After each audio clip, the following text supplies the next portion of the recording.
야고보서 4장 6절부터 10절까지 제가 봉독하겠습니다. 그러나 더욱 큰 은혜를 주시나니 그러므로 일렀으되 하나님이 교만한 자를 물리치시고 겸손한 자에게 은혜를 주신다 하였느니라. 그런즉 너희는 하나님께 순복할지어다. 마귀를 대적하라. 그리하면 너희를 피하리라. 하나님을 가까이 하라. 그리하면 너희를 가까이 하시리라.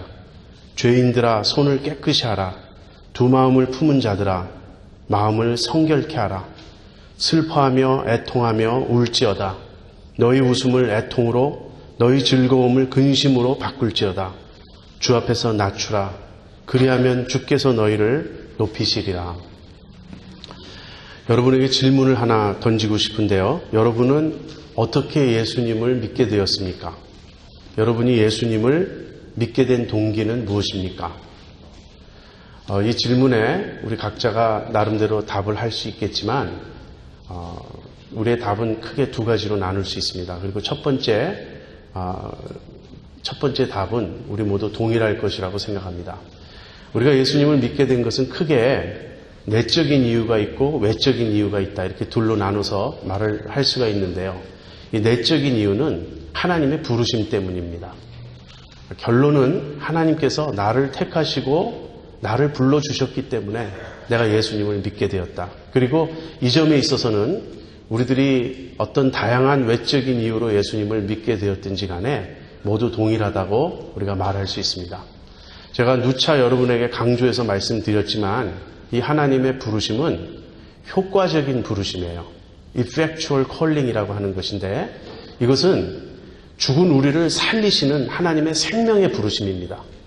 하나님께서 우리를 부르실 때 마치 없는 것을 있는 것처럼 불러내시는 창조의 능력, 죽은 자를 살리시는 생명의 능력, 그 능력의 부르심이 이 하나님의 부르심이에요. 그래서 우리가 예수님을 믿게 된 것은 외적으로 어떤 다양한 이유가 있든지 간에 하나님께서 우리를 불러주셨기 때문입니다. 그렇지만 우리들의 외적인 이유는 또 각자 나름대로 다 다를 거예요. 저 같은 경우는 제가 기독교를 믿는 가정에서 태어났기 때문이라고 답할 수밖에 없습니다. 제가 태어나서 보니 교회에 다니고 있었어요. 우리 어머니와 또 외할머니의 신앙을 제가 이어받았다고 말할 수 있습니다. 그렇게 기독교 가정에서 태어난 사람들이 있는가 하면요. 나중에 커서 주변 사람들의 전도를 받고 예수님을 믿게 된 사람들도 있죠. 또는 환경의 영향도 있습니다. 몸이 많이 아파서 우연히 이제 기도를 해준다 그래서 교회에 왔다가 믿게 된 그런 사람도 있을 수 있고요. 또 이민교회는 많은 사람이 한국에서는 교회 다니지 않았다가 미국에 이민 왔기 때문에 이민 와서 교회를 찾게 된 이제 그런 경우를 말할 수 있죠. 근데 사실 제가 이런 이야기로 제 설교를 시작하는 이유는 여러분에게 교회가 보여준 모습이 너무 아름다워서 예수님을 믿게 된 경우가 있는가 그 질문을 하기 위해서였습니다. 여러분 교회를 볼 때 그 교회가 너무 사랑이 충만하고 아름다워서 나도 그 교회에 다니고 싶다. 나도 그 교회의 일원이 되고 싶다. 이런 경험이 있었느냐 하는 것이죠. 제 아내의 경우는요. 초등학교 2학년 때 이제 동네 아이들이 우르르 어디로 몰려가는 걸 보고 그냥 아무것도 모른 채 뒤따라 갔다고 합니다. 근데 그것이 여름 성경학교에 가는 길이었어요. 그래서 그 여름 성경학교에 가서 교회라는 것을 처음 보게 되었습니다. 그리고 제 아내의 표현에 의하면 여기가 천국이구나 하는 그런 느낌을 받았다 그래요. 여러분 쉽게 상상해 볼 수 있죠. 너무나 밝고 아름다운 분위기, 너무 친절하고 사랑이 많으신 선생님, 그리고 아이들을 위해 준비된 여러 프로그램과 맛있는 간식과 그 모든 것이 아마 제 아내의 눈에는 이런 곳이 있었구나. 여기가 천국이구나. 그래서 그때 이후로 아무도 집안에서 믿는 사람이 없었는데 혼자서 교회를 열심히 다니게 되었다. 그런 간증입니다. 여러분 초대교회 때는요. 물론 사도들을 통해서 또 많은 교회 지도자들을 통해서 복음의 놀라운 권능과 능력이 나타난 것이 사실이지만 가장 복음이 왕성하게 전파되었던 근본적인 이유는 교인들이 서로 사랑했기 때문입니다. 초대교회 교부 중에 한 분이신 털툴리안이라고 하는 분은 그런 말씀을 하셨어요. 보라, 저희가 얼마나 서로 사랑하는고. 이것은 비기독교인들이 교인들을 두고 하는 말이다. 그런 말씀을 그분은 하셨어요. 세상 사람들의 눈에 교회는 보라, 저희가 얼마나 서로 사랑하는고 라고 찬탄을 불러일으킬 만한 그런 사람들의 집단이었어요. 오늘날의 현실은 어떻습니까? 여러분, 교회의 아름다운 모습을 보고 감동해서 교회에 나오신 분 혹시 이 자리에 계십니까? 오늘날에는 상황이 무척 다른 것 같아요. 교회가 복음 전파의 도구가 되기보다는 방해가 되는 것은 아닌가 하는 우려를 정말 많이 하게 됩니다. 여러분, 이 시간에 여러분 자신의 교회 생활의 경험을 한번 되돌아보세요. 많은 사람이 자신이 다니던 교회에서 싸우고 갈라진 경험을 갖고 있습니다. 그래, 내가 다닐 때 그 교회가 그런 일이 있었어. 어떤 교회의 경우는 한 번 갈라지는 것이 아니에요. 제가 예전에 살던 어떤 도시에서는 한 교회에서 대여섯 교회가 나왔습니다. 나온 교회에서 또 갈라져 나오고 또 갈라져 나오고 오리지널 교회도 계속 갈라져 나오고. 이것이 부흥입니까? 이것이 교회의 성장입니까? 나중엔 또 다 그렇게 기도해요. 하나님께서 뜻이 있어서 이곳에 세우신 교회라고. 여러분, 하나님이 우리가 싸우고 갈라져서 교회를 세우는 것을 원하시겠습니까? 물론 교회가 싸우고 갈라지지 않을 수도 있습니다. 그러나 우리들의 교회 생활의 경험은 갈라진 적은 없는 교회라 할지라도 무척 쓰리고 아픈, 다투고 싸우고 갈등했던 그런 경험들 우리가 다 가지고 있어요. 제가 새가족반에서 이런 이야기를 나누었습니다. 저에게 가끔 교회를 소개해달라고 문의하시는 분들이 있어요. 근데 그분들이 교회를 찾는 조건은 이런 것입니다. 주로 목사님이 설교를 잘 하시는 교회, 말씀을 잘 전하시는 교회 어디 없습니까? 또는 주일학교가 아주 잘 준비되어 있어서 우리 아이들을 믿고 맡길 수 있는 그런 교회 어디 없습니까? 구체적으로는 예배 시간이 오전이면 좋겠다. 또는 교회 건축을 끝냈기 때문에 당분간은 건축 헌금하라는 말 없는 그런 교회 어디 없는가. 여러 가지 이유를 대서 사람들이 교회를 찾습니다. 그 중엔 합당한 이유도 있고요. 어떤 이유는 제가 보기에는 정말 중요하지 않은 그런 점을 고집하는 사람도 있어요. 네, 제가 한 번도 들어보지 못한 조건은 서로 사랑하는 교회 없습니까? 하는 것이었어요. 저에게 어느 누구도 목사님 아시는 교회 중에 혹시 정말 교인들이 서로 뜨겁게 사랑하는 교회 어디 없습니까? 제가 지금 어떠한 도시로 이사를 가는데 목사님 혹시 그 교회에 서로 사랑하는 그런 교회 아시는 데 있습니까? 이런 질문 제가 한 번도 받아본 적이 없어요. 왜 그럴까요? 여러분, 교회가 서로 사랑하는 것처럼 더 중요한 건 없죠. 이것이 교회의 본질 아닙니까? 그런데 왜 사람들은 교회가 서로 사랑할 것을 기대하지 않죠? 그저 싸우지 않으면 다행이라고 생각하는 것 아닌가요? 그저 큰 갈등만 없고 조용하고 평화스러우면 그것으로 만족하는 그런 것 아닌가요? 제가 저희 교회 비전을 그리스도를 드러내는 것이라고 시간 있을 때마다 말씀드렸습니다. 우리 교회 비전은 우리가 세우는 것이 아니고요. 교회의 머리 대신 주님이 우리에게 당부하시고 말씀하시는 것이죠. 주님은 우리가 그리스도를 드러내기를 원하십니다. 근데 우리가 어떻게 그리스도를 드러낼 수 있습니까? 사람들이 우리의 어떤 모습을 보고 주님을 볼 수 있습니까? 교회의 어떤 엄청난 규모, 어떤 화려한 건축, 교회의 그 위용, 그런 걸 보고 사람들이 와, 여기 하나님 살아계시다. 그렇게 말할 수 있겠습니까? 아니죠. 교회가 그리스도의 모습을 드러내는 길은 두 가지입니다. 이 둘은 또 하나이기도 하고요. 거룩함과 사랑입니다. 교인들은 정말 하나님 뜻대로 살려고 하는 모습을 보여야 돼요. 우리가 죄 없이 완벽한 사람이란 얘기는 물론 아닙니다. 그러나 우리는 죄를 미워해야 되고 죄와 싸워야 되고 정말 우리 마음 중심에서부터 진실하고 올바르게 의롭고 선하게 착하게 거룩하게 살고자 해야 합니다. 그것이 하나라면 두 번째는 우리가 서로 사랑해야 하는 것이에요. 우리가 정말 서로 뜨겁게 사랑할 때 사람들은 우리가 그리스도의 제자인 것을 알게 될 것이고 우리를 통해서 그리스도를 보게 될 것입니다. 야고보서 4장 1절부터 12절을 지금 저희가 묵상하는 중에 있습니다. 이 야고보서 4장 1절부터 12절은 너무나 오늘날 교회의 현실과 비슷한 모습을 반영하고 있어요. 저는 이 본문을 묵상하면서 2000년이라는 세월을 뛰어넘어 야고보 선생이 지금 오늘 우리에게 이 말씀을 주시는 것은 아닌가 하는 그런 생각이 들었습니다. 너무 우리 교회의 현실과 비슷하고요.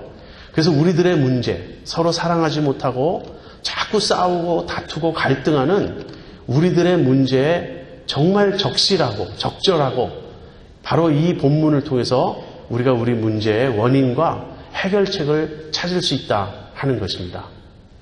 여러분, 야고보서 4장 1, 2절에 이런 말씀이 나옵니다. 너희 중에 싸움이 어디로, 다툼이 어디로 조차 나느뇨? 너희 지체 중에서 싸우는 정욕으로 조차 난 것이 아니냐? 너희가 욕심을 내어도 얻지 못하고 살인하며 시기하여도 능히 취하지 못하나니 너희가 다투고 싸우는도다. 이것이 야고보서의 독자들의 모습이었어요. 여러분, 초대교회 때도 이런 교회가 있었습니다. 다투고 싸우고 시기하고 심지어는 살인하는도다. 교회 안에서 서로 죽인다는 말일까? 제가 지난주에 이것을 문자적으로 해석하지 말고 은유적으로 해석해야 된다고 말씀드렸습니다. 이것은 서로 헐뜯고 비난하고 인격적인 모독을 가함으로써 상대방의 마음에 깊은 상처를 주는 그런 모습이라고. 우리가 인격적으로 서로 모독하고 상처를 주는 것은 사실 살인하는 것에 다름 아닙니다.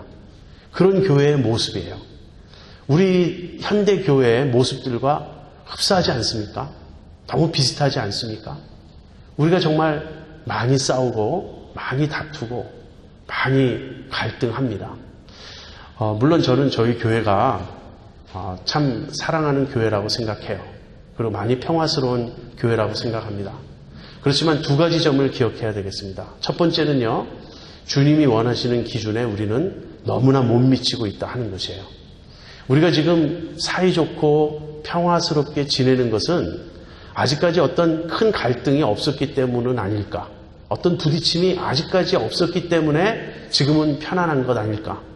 그래서 두 번째로 생각해 봐야 될 건 뭐냐면요, 언제 우리도 갈등에 휩싸일지 모른다 하는 것이에요. 목회자로서 사실 저는 그런 두려움이 있습니다. 과거에 저희 교회가 좀 그런 어려움이 있었던 적이 있기 때문에 항상 지금 이렇게 평화스러워도 좋은 것일까? 교회가 이렇게 지금 참 행복해도 괜찮을 것일까? 이게 언제까지 갈 것인가 하는 믿음 없는 생각을 제가 할 때가 있습니다. 그렇기 때문에 오늘 이 본문은 우리 교회와 관계없는 본문이 아니라 우리와 관련이 있는 본문이에요. 이 본문을 통해서 교회가 왜 싸우고 다투고 갈등하는지 그 원인과 해결책을 우리가 배워야 하겠습니다. 지난주 설교에서 제가 그 원인을 두 가지로 여러분에게 설명했습니다. 본문이 말하는 바죠. 그 두 가지는 무엇이냐면요, 정욕과 세상이에요.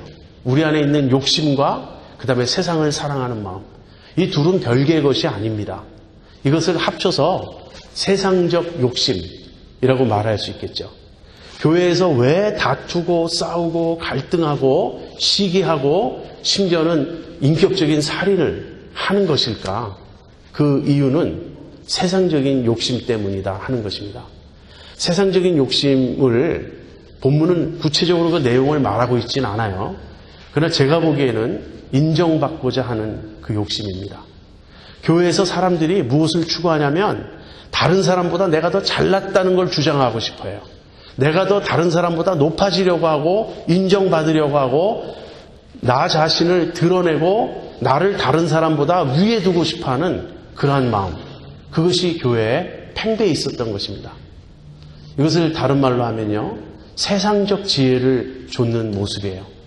위로부터 오는 지혜는 우리에게 온유함을 가져다 주는데 세상적 지혜를 추구하면 그것은 갈등과 다툼, 시기와 분열을 일으키는 것입니다.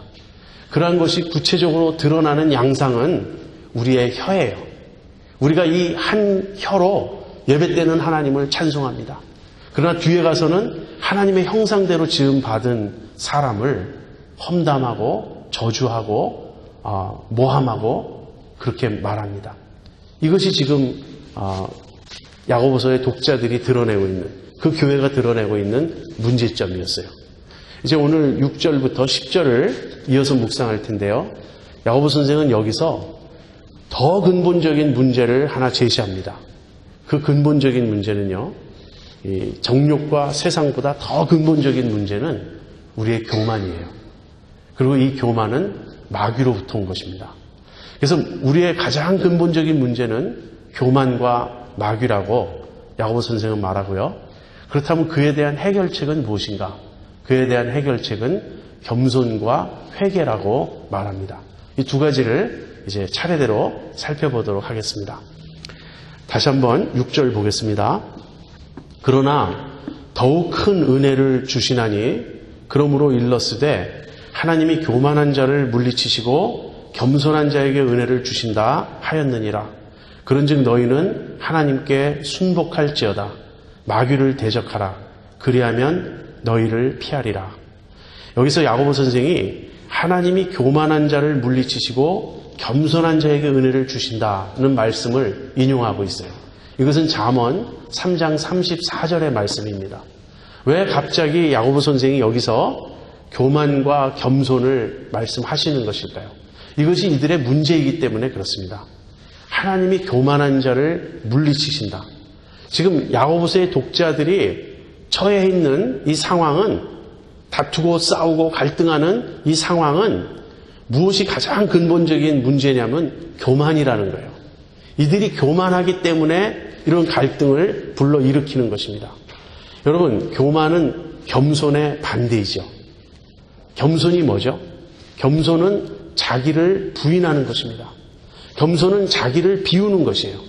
그렇다면 교만은 무엇이죠? 자기 부인 대신에 자기를 주장하는 것입니다. 자기를 비우는 대신에 자기로 꽉 차 있는 모습이에요. 여러분, 겸손은 자기를 비우기 때문에 그 결과 무엇을 가져오냐면 온유를 가져와요. 온유는 겸손을 통해서 자기를 비움으로써 다른 사람을 용납할 수 있는 마음의 공간이라고, 마음의 여유라고 제가 말씀을 드렸습니다. 그 여유가 있고 그 공간이 있기 때문에 누군가 나를 공격해와도, 누군가 나를 찌르고 그 다음에 나를 비난해도 즉각 반응하지 않고 거기에 대해서 반발하지 않고 그것을 받아줄 수 있는, 그것을 참고 견딜 수 있는 마음이 생기는 거예요. 그것이 온유입니다. 그러나 교만은 그렇지 않아요.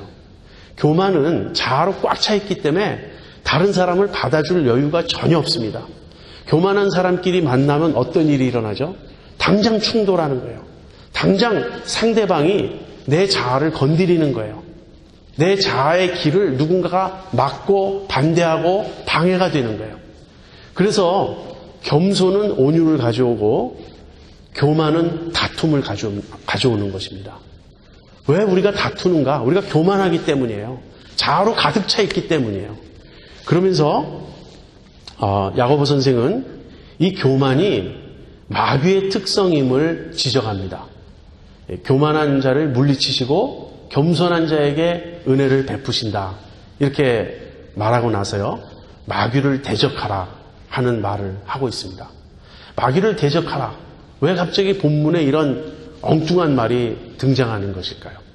여러분, 마귀를 생각하실 때 주로 무엇을 생각하십니까? 마귀를 대적한다, 영적 전쟁, 이런 걸 생각하실 때 여러분 주로 무엇을 생각하십니까?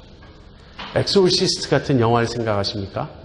어떤 귀신 들린 사람이 있고 그 귀신 들린 사람을 쫓아내기 위해서 우리가 막 여러 의식을 행하고 또는 강력하게 기도해야 되고 안수해야 되고 누군가 축사의 은사가 있는 사람이 있어서 그 귀신을 쫓아내야 한다. 여러분, 그것이 영적 전투의 핵심이 아닙니다. 그런 일이 없다는 것은 아니에요. 그런 일이 간혹 있습니다. 그러나 상당히 예외적이에요. 영적 전투란 악한 영과 우리가 직접 대면하고 직접 충돌하는 그런 모습이라기보다는 마귀가 하는 역사는요, 우리 속에 교만을 불러일으키는 거예요. 우리가 교만에 빠져 있는 그 자체가 마귀에 사로잡혀 있는 모습입니다. 그래서 여기서 마귀를 대적하라 하는 이 말씀은 교만을 물리쳐라, 교만에서 빠져나와라 하는 이야기입니다. 여러분, 디모데전서 3장 6절에 이런 말씀이 있습니다. 새로 입교한 자도 말지니 교만하여져서 마귀를 정죄하는 그 정죄에 빠질까 하며. 지금 디모데전서 3장은 감독 또는 장로, 같은 말이라고 생각합니다. 감독 또는 장로의 자격 요건을 설명하고 있는 그런 본문이에요. 어떠한 사람을 감독으로, 교회의 장로로 세울 것인가. 근데 그에 대한 쭉 자격 요건이 나오는 중에 6절에서 새로 입교한 자는 장로로 세우지 말라, 이 말을 하는 것입니다. 믿은 지 얼마 안 된 사람, 교회 나오지 얼마 안 된 사람을 장로로 세우면, 감독으로 세우면, 교회 지도자로 세우면 무슨 문제가 일어난다고요?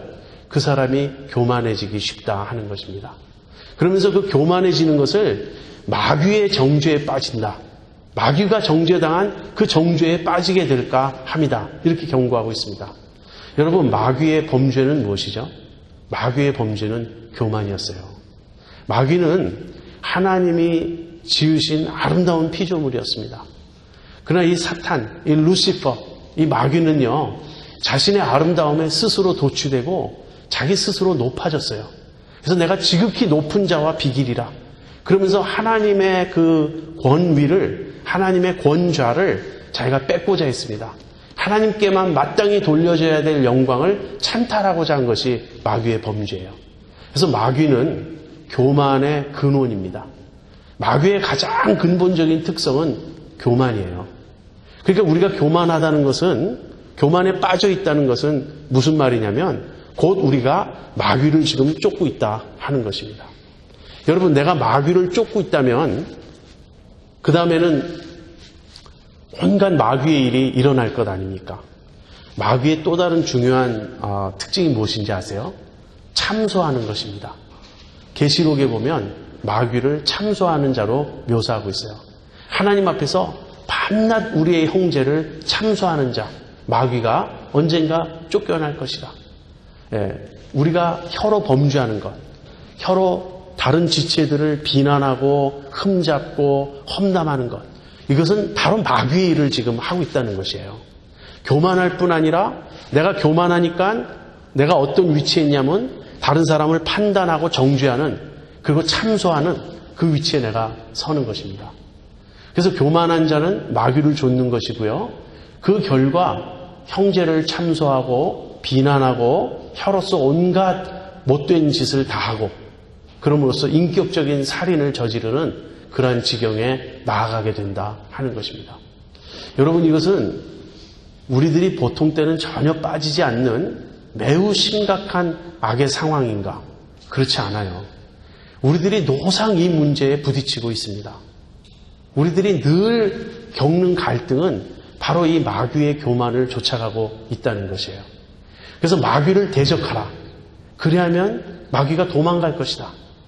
여러분, 마귀를 대적하는 것은 불가능한 일이 아닙니다. 마귀를 얼마든지 대적할 수 있어요.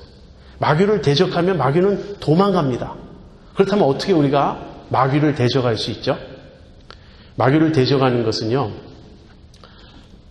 오늘 본문에 의하면 하나님을 가까이 하는 것입니다. 마귀는 멀리하고 대신 하나님을 가까이 하는 것이에요. 또 그것은 하나님께 순복하는 것입니다. 바로 이것이 겸손인데, 겸손 얘기는 조금 더 이따가 하고요. 우리 주님의 예를 한번 생각해 보죠. 주님께서 광야에서 40일 금식하신 후에 시험 받으셨죠. 그때 마귀를 어떻게 물리치시죠? 하나님의 말씀으로 물리치시죠. 마귀를 대적하는 것은 이런 것입니다. 내가 하나님의 뜻을 조차 행함으로써 마귀의 일을 버리는 것이에요. 내가 하나님의 뜻을 조차 행함으로써 마귀의 일을 버리는 것, 그게 마귀를 대적하는 것입니다. 내가 계속 마귀의 꼬임에 넘어가서, 마귀의 유혹에 넘어가서, 마귀는 어떻게 우리를 유혹하냐면요, 우리 안에 교만을 심습니다. 그리고는 우리 주변의 세상을 통해서 그 교만을 계속 자극하고 충동합니다. 우리 안에 어떤 마음이 있냐면 높아지고 싶은 마음, 자랑하고 싶은 마음, 나를 추구하고 나를 주장하고 싶어하는 그 마음이 있어요. 그게 교만이에요. 그런데 우리를 둘러싸고 있는 세상은 바로 그러한 가치관을 가지고 있어요. 세상은 끊임없이 우리를 유혹합니다. 너 자신을 드러내라. 너 자신을 주장해라. 그렇게 네가 가만히 있고 네가 그냥 양보하고 네가 아무것도 모르는 것처럼 그러고 있으면 사람들은 너를 무시할 것이다. 그러니까 자꾸 너 자신을 드러내고 내가 잘난 것을 공포하고 사람들 앞에 너를 선전하고 광고하고 다녀라. 세상은 그런 것 아닙니까? 그래서 우리는 조그마한 어떤 자랑거리가 있어도 그걸 떠들고 싶어 해요. 그래서 마귀는 우리 안에 교만이라는 욕심을 심어 놓고요. 그다음 우리를 둘러싼 세상을 통해서 그 교만을 충동합니다. 근데 우리가 거기에 사로잡혀서 거기에 져서 계속해서 나 잘났다, 나를 주장하고 인정받고자 하는 그 태도로 나가면 그것은 우리가 마귀를 좇는 것입니다. 그러지 말고 마귀를 대적하라. 마귀의 일을 버리라. 어떻게? 하나님의 뜻을 조차 행함으로써. 그래서 우리가 하나님의 말씀으로 무장해야 되는 것입니다. 내 속에 있는 이 교만을 뿌리째 뽑아 버려야 되는 거예요. 내 속에 있는 이 자아에 대해서 노라고 단호하게 말을 해야 되는 것입니다. 그래서 우리의 문제는 근본적으로 교만입니다.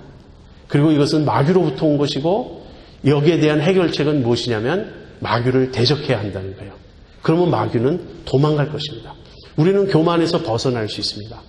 우리는 마귀의 일을 끊어버릴 수 있습니다. 그리고 우리는 진정 겸손해질 수 있습니다. 그래서 이것이 우리의 문제라면 해결책은 무엇입니까?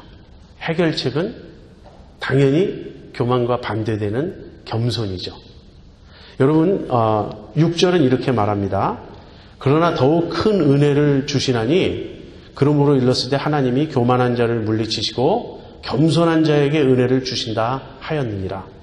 우리 안에 이 싸움과 다툼과 갈등이 일어날 때 이것을 이기고 극복할 수 있는 것은 하나님의 은혜를 힘입어야 하는 것이에요. 근데 하나님의 은혜는 누구에게 주어지냐면 겸손한 자에게 주어진다 이렇게 말합니다. 근데 여기서 우리가 주목해야 될 점이 하나 있어요. 그것은 무엇이냐면 겸손은 하나님의 은혜를 받는 길이기도 하지만 바로 겸손 자체가 하나님의 은혜라는 거예요. 내가 겸손할 때 하나님의 은혜가 임합니다. 그렇지만 그 하나님의 은혜는 겸손과 다른 어떤 새로운 것이 아니라 나로 하여금 더욱 겸손하게 만들어 주시는 거예요. 우리가 어떻게 교만과 싸워 이길 수 있습니까? 그것은 하나님의 은혜밖에는 없어요. 그 길은. 근데 그 하나님의 은혜는 어떻게 임하냐면 우리를 겸손하게 만들고 또 겸손한 자에게 임하는 것입니다. 그래서 교회의 다툼과 갈등, 그 다음에 싸움과 이 분열 이런 것의 근본 문제가 교만이라면 이제 이 근본 문제에 대한 해결책은 겸손입니다. 교만은 다툼을 가져오고요. 겸손은 하나됨을 가져옵니다. 그래서 이제 이 겸손을 우리 한번 같이 생각해 보죠. 여러분 겸손이란 무엇이죠? 겸손이란 흔히 자기를 낮추는 것이라고 생각합니다. 그건 물론 틀린 말이 아니에요. 겸손은 자기를 낮추는 것입니다. 교만이 자기를 높이는 것이라면 겸손은 자기를 낮추는 것입니다. 그런데 자기를 낮추는 것에서 그치는 것이 아니에요. 한 걸음 더 나아가야 됩니다. 겸손의 가장 중요한 핵심은 순종입니다. 겸손의 가장 중요한 핵심은 순종입니다. 겸손에 대한 가장 뛰어난 본이 성경에 나오죠. 어디 나오는지 여러분 아십니까? 빌립보서 2장에 나옵니다. 너희 안에 이 마음을 품으라. 곧 그리스도 예수의 마음이니 하면서 빌립보서 2장 5절 이하에 우리 예수님의 본이 소개되고 있어요. 그 전에 빌립보 교회의 문제가 등장해요. 빌립보 교회의 문제는 무엇이냐면 거기도 서로 다투고 경쟁하고 갈등하고 분열하는 것이었어요. 거기에 대해서 바울 사도는 이렇게 말합니다. 빌립보서 2장 2절 3절에 보면 이런 말씀이 나와요. 마음을 같이하여 같은 사랑을 가지고 뜻을 합하며 한 마음을 품어 아무 일에든지 다툼이나 허영으로 하지 말고 오직 겸손한 마음으로 각각 자기보다 남을 낮게 여기라. 겸손을 하나됨의 비결로 소개하고 있어요. 그리고 나서 예수님을 지금 본을 들어 설명하고 있는 것입니다. 예수님이 보여주신 본은 겸손의 본이었어요. 근데 그 예수님은 구체적으로 어떻게 겸손을 보여주셨는가? 두 가지입니다. 첫 번째는 자신을 낮추신 거예요. 그리고 두 번째는 복종하신 것입니다. 그는 근본 하나님의 본체시나 하나님과 동등됨을 취할 것으로 여기지 아니하시고 오히려 자기를 낮춰 종의 형체를 가지고 사람의 모양으로 나타나셨다. 그렇게 말하고 있습니다.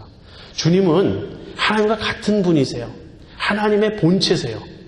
그런데 하나님과 동등됨을 주장하지 않으셨어요. 동등하신 분인데 하나님과 동등됨을 주장하지 아니하시고 자기를 낮추셨어요. 그래서 예수님이 사람의 몸을 입고 이 세상에 오신 것입니다. 즉 예수님의 성육신은 예수님의 겸손이라는 거예요. 예수님의 성육신은 예수님이 자신을 낮추신 모습이라는 것입니다. 근데 거기서 그치지 않았습니다. 예수님은 자기를 낮추실 뿐 아니라 죽기까지 복종하셨으니 곧 십자가에 죽으십니다. 결국 겸손의 핵심은요, 낮추는 데 있지 않고 복종에 있습니다. 예수님이 자기를 낮추신 것도 하나님께 복종하시기 위함이었어요. 여러분, 우리가 겸손을 오해해서는 안 됩니다. 가끔 이런 경우를 볼 수가 있어요. 교회에서 어떤 분에게 어떤 직책을 좀 맡아달라고, 어떤 일을 좀 맡아달라고 부탁을 할 경우가 있습니다. 근데 이분이 사양을 하십니다. 저는 부족해서 그 일을 맡을 수가 없습니다. 저는 너무나 부족해서 그 일을 감당할 수 없습니다.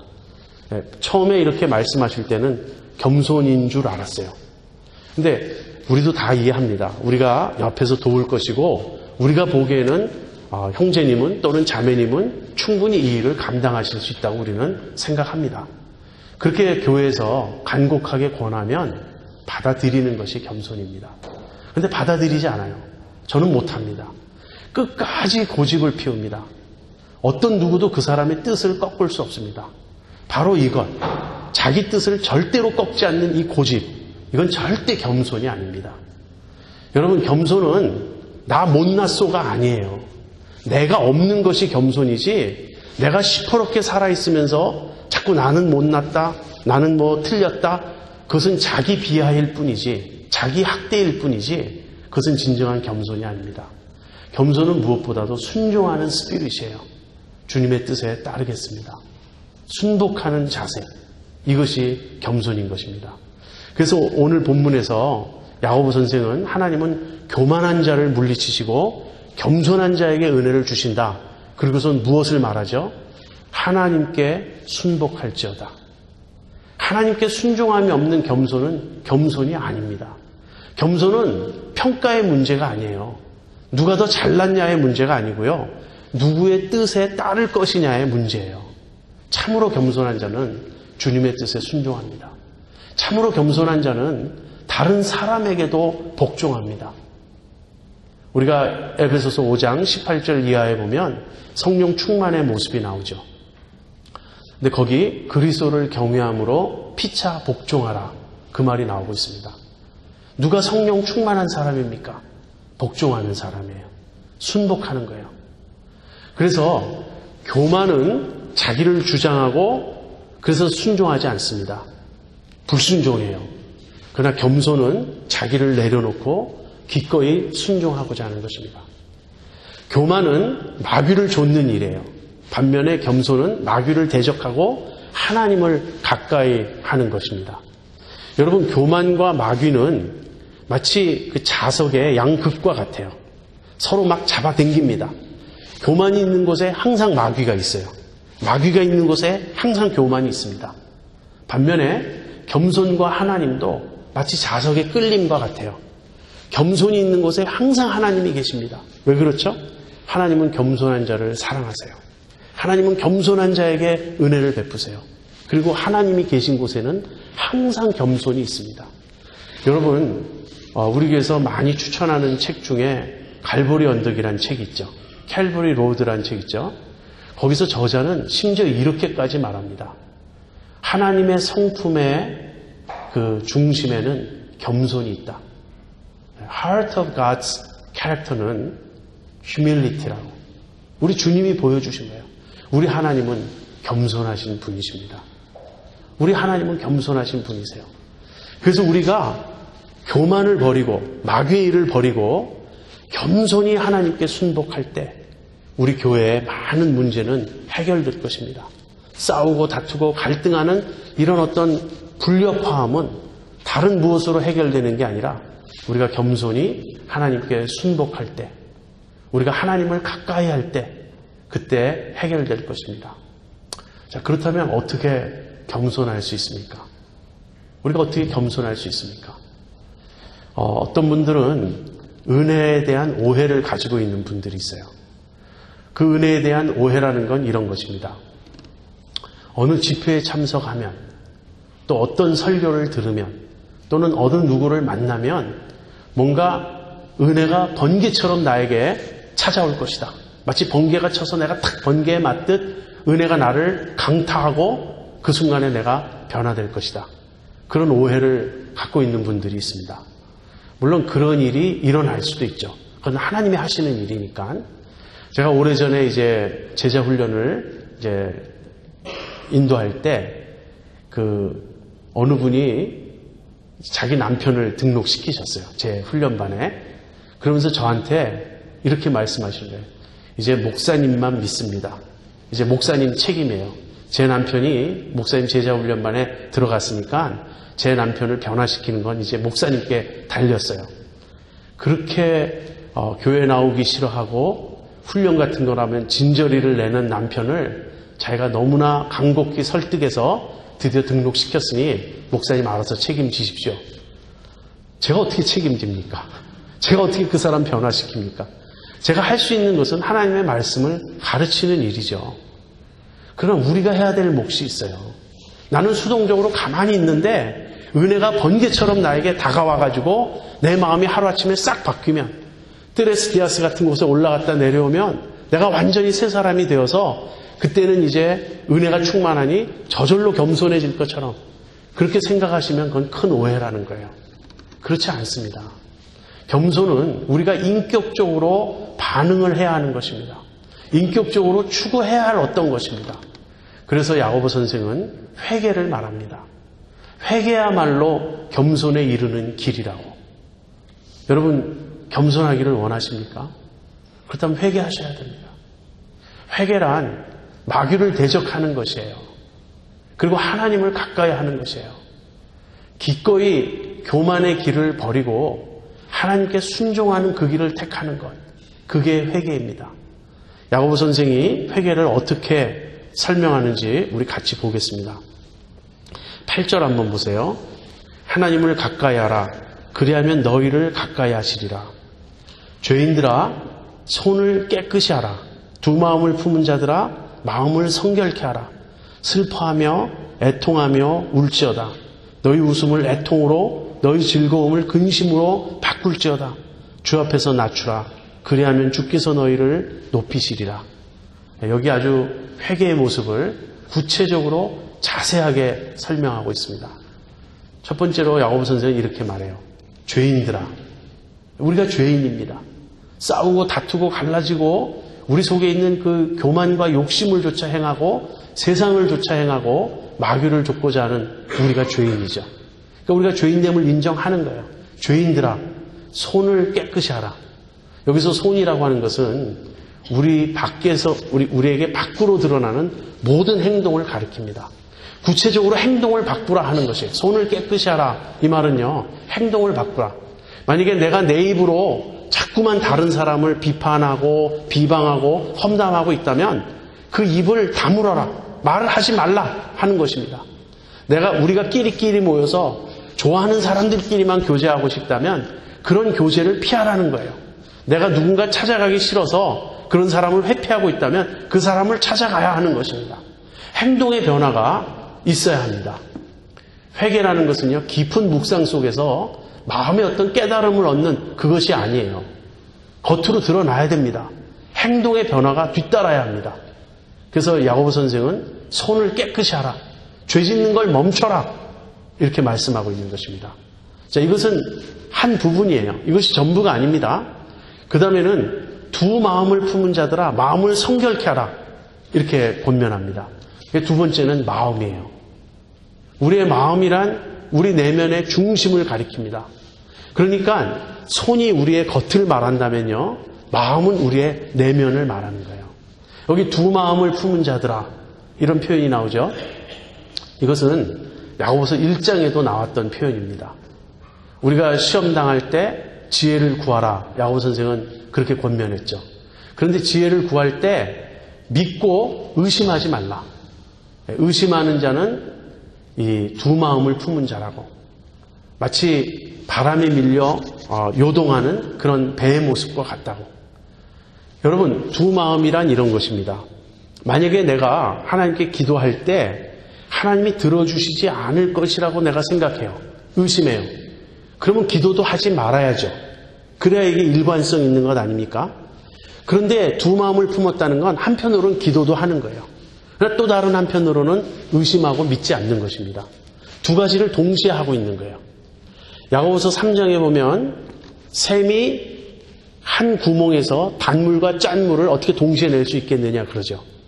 그러면서 우리가 한 입으로 하나님을 찬송하고 같은 입으로 하나님의 형상대로 지음받은 사람을 저주한다. 이것이 두 마음입니다. 어느 하나만 있질 않아요. 우리의 문제는 우리가 처음부터 끝까지 교만만 하고 처음부터 끝까지 마귀의 일만 좇는 것이 아닙니다. 그러면 우리는 애초에 교회에 나오지도 않겠죠. 그러면 우리는 애초에 그리스도인이라고 할 수도 없겠죠. 그게 아니라 한편으로는 주님을 사랑한다고 하는 거예요. 한편으로는 주님의 뜻대로 살고 싶다고 고백하는 거예요. 그러면서 동시에 똑같은 입으로 자기를 자랑하고 형제를 상처 주고 교만을 행하는 것입니다. 이것이 두 마음을 품은 모습이에요. 우리 안에 이중적인 어떤 그런 성향이 있다는 거예요. 그래서 두 마음을 품은 자들아 마음을 성결케 하라. 여기서 성결케 하라는 말은요, 마음을 순수하게 하라. 마음을 퓨리파이 하라. 퓨어하게 만들라. 이걸 다른 말로 하면 단 마음을 가져라 이거예요. 마음이 나뉘지 말고 마음이 하나가 되게 하라. 일편단심, 싱글 마인디드네스. 오직 하나만을 품어라. 그 오직 하나가 무엇이죠? 그것이 겸손이고 그것이 주님께 순종하는 것이고 마귀를 대적하는 것입니다. 적당히 세상도 사랑하고 적당히 하나님도 섬기겠다. 적당히 하나님도 찬송하지만 적당히 다른 사람 흉도 좀 보겠다. 하나님을 믿지만 또 동시에 의심도 하고 흔들리기도 하겠다. 이것은 두 마음을 품은 모습입니다. 내 마음이 두 마음이 되면요, 교회가 둘로 나뉘어요. 그래서 우리는 마음을 성결케 해야 됩니다. 마음을 퓨리파이, 마음을 정결케 하고 단마음이 되게 하고 오직 한 마음, 일편단심, 주님만 좇고자 해야 한다는 것입니다. 그 다음에는요, 지금 우리의 겉의 행동과 속의 마음 중심을 다루고 나서는 우리의 감정의 변화까지 야고보 선생은 포함시킵니다. 슬퍼하며 애통하며 울지어다. 너희 웃음을 애통으로 너희 즐거움을 근심으로 바꿀지어다. 만약에 교회에서 다툼이 일어날 때 끼리끼리 사람들이 편을 짓게 되고 그 안에서 이렇게 불화가 일어날 때, 그럴 때 우리가 어떻게 웃고 까르르 까르르 그냥 웃음보를 터뜨리면서 즐겁다고 교제할 수 있겠습니까? 그거는 그런 시간이 아니에요. 저는 사실 그런 인간적인 모습을 여러 번 보아왔습니다. 우리가 교회를 다녀요.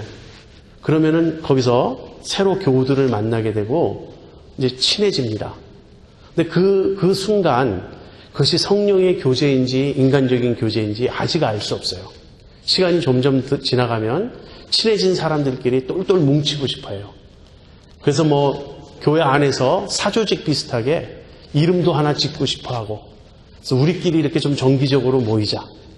이렇게 되면 그다음부터는 이건 문제가 되는 거예요. 그건 성령에 의한 교제와 사랑이 아닙니다. 적어도 우리 모임에 끼려면 이 정도는 돼야 돼.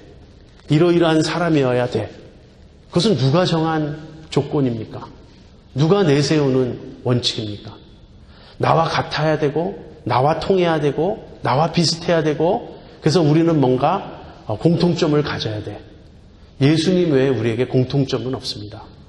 우리는 서로 다른 사람들이 사랑하라고 부르심 받은 거예요. 그래서 그런 교제권을 형성하면서 우리끼리 모여서 깔깔대고 웃고 즐거워하고 적당히 다른 사람, 우리 팀에 끼지 않은 사람들 흉도 보아가면서 그렇게 의기투합하는 것이 교제가 아닙니다. 그러한 일이 우리 가운데 혹시라도 조금이라도 보이는 듯 하다면 그때는 어떻게 해야 되냐면 애통해야 되는 거예요. 이건 안 된다. 이것은 정말 위기다. 우리가 이럴 때는 정말 마음을 찢고 회개를 해야 된다. 여러분 마음에 교회 오실 때 내가 오늘 누구는 좀 안 만났으면 좋겠어. 누구는 좀 피하고 싶어. 교회가 작으면 그것이 잘 안 되죠. 너무 뻔하니까. 그래서 어쩌면 큰 교회에 가고 싶은지도 모르겠어요. 저 사람이 2부 예배 나오면 나는 3부 예배 간다. 저 사람이 그 큰 예배당에 왼쪽 뒤에 앉는다면 나는 오른쪽 앞에 앉는다. 이런 것은 아니잖아요. 우리끼리 친하고 좋으니까 그걸로 되는 건 아니잖아요. 교회에 다툼이 있을 때, 교회에 갈등이 있을 때 벌써 내 마음 안에 누구는 편하게 여기고 누구는 멀리하고 싶을 때 우리는 애통해야 됩니다. 마음을 찢고 주님 앞에 무릎 꿇고 정말 부르짖어야 합니다. 금식이란 이럴 때 하는 거예요. 시험을 앞두고 시험 잘 치게 해주세요. 우리 아이들 시험 잘 치게 해주세요. 그러면서 금식하지 마시고 사업을 시작할 때 사업 잘 되게 해주세요. 그러면서 금식하지 마시고 내가 형제를 사랑하지 못할 때, 내가 누군가를 용서하지 못할 때, 내가 누군가를 불편하게 생각할 때 주님 이 교만을 없애주세요. 제가 마귀를 대적할 수 있게 해주세요. 주님 제 마음을 쳐서 복종할 수 있게 해주세요. 그럴 때 금식하는 것입니다. 결론적으로 무엇이죠? 주 앞에서 낮추라. 그리하면 주께서 너희를 높이시리라. 교회 생활하면서 나를 주장하는 자세를 버려야 합니다. 가장 근본적으로 교회 생활하면서 우리가 취해야 될 태도는 자신을 낮추는 것입니다. 그것이 겸손이고 그것이 회개입니다. 여러분 이런 일을 통해서 교회를 세워가야 합니다. 어디 정말 뜨겁게 사랑하는 교회 없습니까? 물론 그런 교회가 많지는 않아요. 그러나 그런 교회가 있다면 여러분이 그런 교회에 가셔서 여러분도 그 사랑의 교제 속에 동참하여 다른 사람을 진심으로 사랑하고자 하십니까? 아니면 여러분이 그 교제에 속함으로써 그 사랑의 교제가 깨지진 않을까요? 신앙생활 누가 쉽다고 말하면 틀려요. 그건 그렇지 않아요. 신앙생활은 자아와의 싸움입니다. 마귀를 대적하는 것입니다. 내 속에 깊이 뿌리박고 있는 교만을 쳐서 복종시켜야 될 그런 싸움입니다. 자기를 낮추는 일입니다. 이 일은 어려워요. 교회가 그리스도의 몸인데 몸은 세워가야 하는 것입니다. 저절로 몸이 이루어지지 않아요. 여러분이 교회에 등록하시면 그 순간 공식적으로는 교회 멤버입니다. 그리고 물론 그리스도의 그 피로 실제 성령께서 우리를 연합시키셨어요. 그러나 우리가 교제 속에서 사랑으로 서로 하나가 되어가는 길고 먼 여정을 이제 떠나기 시작한 거예요. 그 점을 아셔야 됩니다. 교회는 세워가야 됩니다. 교회를 건물로 생각한다면 교회 세우는 일은 어렵지 않아요. 돈 모아서 몇 개월이든 몇 년이든 건축하는 회사 불러서 지으면 교회는 건물은 세워질 수 있어요. 그러나 건물이 아니라 그리스도의 몸으로서 우리가 지체 관계를 세워가는 것, 서로 사랑으로 하나가 되는 것, 정말 그리스도의 몸으로서 우리가 믿음 안에 사랑 안에 하나가 되는 것, 이러한 연합은 너무나 힘들고 너무나 많은 우리의 그 헌신을 요구하고 너무나 긴 시간을 요하는 것입니다. 그렇게 해서 우리가 그리스도의 몸을 세워갈 때 거기 정말 믿음의 가족이 있다. 거기 서로 사랑하는 사람들이 있다. 그런 말을 우리가 할 수 있을 때 그 교회의 증거가 얼마나 강력하리라고 여러분 생각하십니까? 그런 교회가 크든지 작든지 어디에 있다면 사람들은 그 교회를 보고 하나님 살아계심을 알 거예요. 우리가 수없이 많은 말로 전도를 해도, 수없이 많은 전도지를 배부를 해도 사랑하는 모습을 보여주지 못한다면 세상은 하나님을 알 수 없습니다. 그러나 그런 교회가 될 때, 우리가 서로 사랑하는 그런 교회가 될 때 세상은 하나님이 살아계심을 알게 될 것이고 예수 그리스도가 하나님이 보내신 분임을 알게 될 것입니다. 여러분, 야고보서 이 4장에 담긴 이러한 내용이 우리에게 주는 교훈을 우리가 들었습니다. 문제는 교만입니다. 해결책은 겸손입니다. 우리 앞에 이 두 가지 길이 있어요. 교만은 마귀의 길을 좇는 것이고 겸손은 하나님을 가까이 하는 것입니다. 우리 모두 함께 믿음으로써 겸손의 길, 회개의 길, 하나님께 순복하며 하나님을 가까이 하는 길을 가게 되기를 바랍니다.